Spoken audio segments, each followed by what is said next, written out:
Today we're going to have a look at a live lesson from my back from my coaching venue back at home. And this guy used to be a professional, and then he kind of got out of the game and had a different career. But he's coming back into the game, and he's got some habits that are really kind of frustrating him. And hopefully, as we go through the video, we'll keep it simple. Understanding his patterns may help you improve your game as well.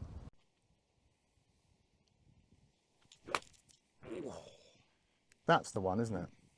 Well, it's just it's that and lots of others. It's fear of getting to the bottom of the ball. It's but I get like the toey one, which starts in your mind. I did hit a few tops over the weekend as well. Yeah, where do you think where do you feel that comes from, or what feels different on that one? Probably feels a little bit short and snappy from the top. There's definitely a rhythm change. Yeah.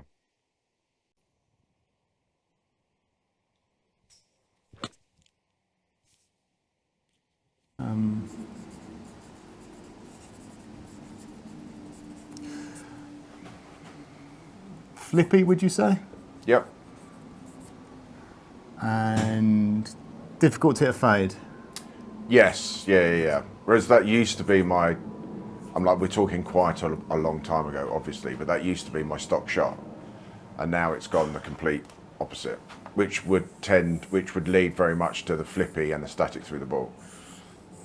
Sorry, go on. The lack of being able to hit a fade.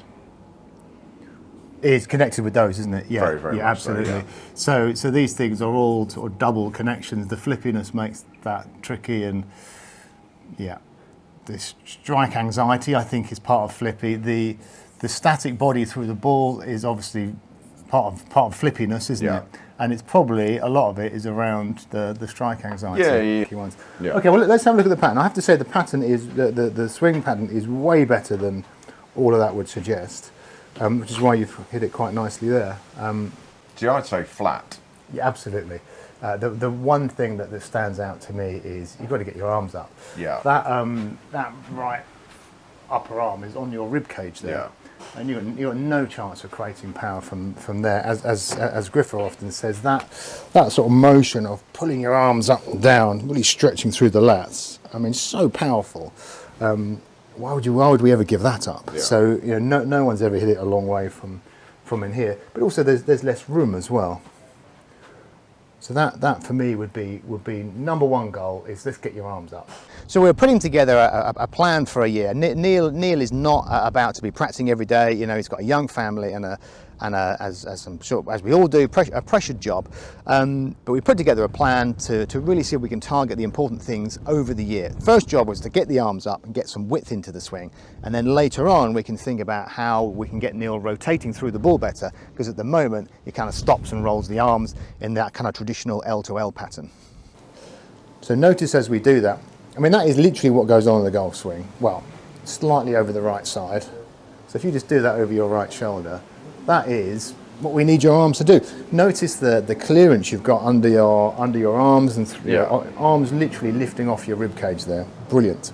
So we need much more of that going on, and then we can get the width and some more sort of pull on the handle. Yeah. Right. Let's go. The ball's like this, but if you just lift your arms up and then turn, that'll be a whole load of new clearance for you. Give that a go. Was a straight up, not over the right shoulder? A tiny bit over the shoulder. And then turn. Right. That looks good. Oddly enough, feels a little different. And there might be a mobility issue there. I mean, that is a lot of lat length needed. I'm not as flexible as I used to be. But you look, you don't look like you're massively straining or restricted. No, I can feel it here. Good. So, and notice, let's do that again. So notice the clearance we have here. Can you get that even further up off your? Yeah, brilliant. Cool. Right now, nice. Now let's do that in the normal sequence. So just combining the body turn and that arm lift. That was awesome, man. Amazing. Because that was my initial concern sort of thinking about our session, that you just wouldn't be able to do that because of mobility. But Yeah. that looks. And I've been aware that I'm like, obviously I've looked at some of your been watching some of your videos, and I've seen like the lag and that sort of thing. And I'm like, well, perhaps I'm not getting much lag, and I think that's kind of got some of the Yeah. the Chasing lag is for people who have no lag. well, yeah, but I've obviously thought that I have no lag because I'm Yeah. hitting it 120. And as you see in there's tons of it, and it's massively narrow. Yeah, so I've been doing that, and then by trying to just probably been exasperating Actually, yeah, even more. yeah, Exaggerating it even more. yeah. So we don't need to create lag. We need to create width. Yeah.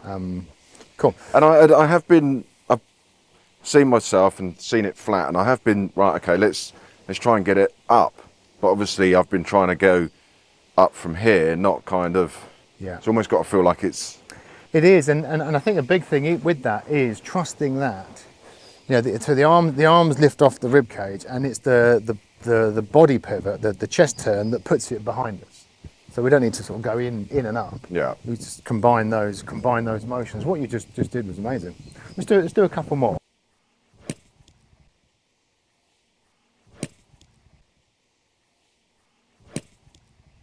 Okay, so let's hit some balls, and we'll stick an awareness scale on it. So if where you were is, let's call it 5. At the start. If where you were just now is 5. Yep. And where we were at the start was, let's say, 0. Go ahead and hit some and just tell me where you think. Okay.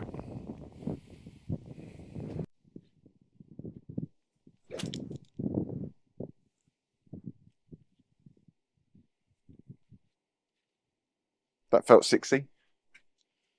60. 60. That look good. I'll give that 5. You're a tough one to please. Really good, huh? Yeah. Again, you've got that clearance. I'm like, from looking at that, I think I'd struggle to get it higher. I'm not saying I can't, but compared to where it was before. Well, I think if you came in with that, we'd probably not have the conversation. Well, yeah. Yeah, great. So there's with the ball. I mean, that is pretty much the same, isn't it? Yeah. With the ball. Now, Still flicking. We're talking about backswing at the moment, aren't we? Invariably, people, show me a good practice swing, and then it takes weeks to get anywhere near it, whereas that's probably a 4. Yeah. Awesome. So let's do a little bit more of that. And then, I mean, if we can establish that today and get your body moving a bit better, and we'll deal with that release pattern as and when. I mean, even that is night and day from the other day, from the weekend, isn't it? Yes. Really good. Okay, so let's move on. I mean, that is impressively a 4 or 5 every time. So like many things in this game, Neil's issues were mainly concept driven, i.e. he was kind of trying to do the wrong things. He was trying to create lag and get the arms very close to him on the way down. And as we know, that is, although really good ball strikers do have their arms close to their body, they're not done by pulling the arms down. Ideally, we want to be, lag is created just by forces through the body and on the handle, not by pulling the club into us. And also he had been using the kind of concept of the circle exercise. And I know that back when he was an assistant pro, that was a big drill for him there with his clients. And as we've seen on the channel here, there's different ways of doing that drill. And if you're working on the arms kind of crossing over to square the club face, then you're probably not going to be rotating your body especially well. Just thinking about for next time, really, what would happen if we worked more on, from the top, that right arm, a width in the right arm. So where is it sort of in here? Yeah. If you were to just pull the handle away from you and add a bit of length into the arm, so straighten it a little bit. I mean, if you can do that and in front, that'd be amazing. Yeah. So let me just capture a couple now. Just thinking for next time. Can you get that right arm further away from you and a bit longer? Yeah, good. I bet that feels odd. Yeah. So in old money, that'll feel a bit casty. Yes. But I've got to cast it here, I've got to cast it kind of. Yes. Not. Absolutely not. Flinging the, Yeah. rotating the shaft.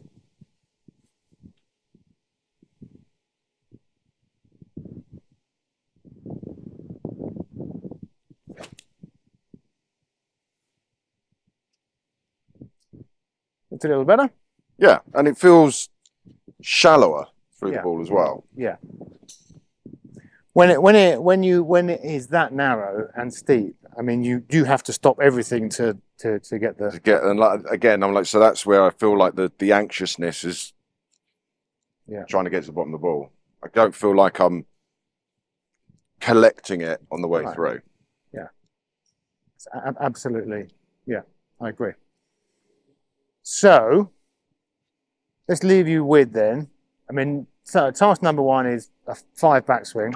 Yeah. And if you can just feel adding width with a bit of a fade, that's a great way to go and see where you are next time. Okay, so that's step 1, and I am comfortable that Neil can deal with that. He can work with it when he practices. It's not too disruptive. It's not going to kind of throw his whole game away. We haven't changed the whole sort of DNA of his pattern.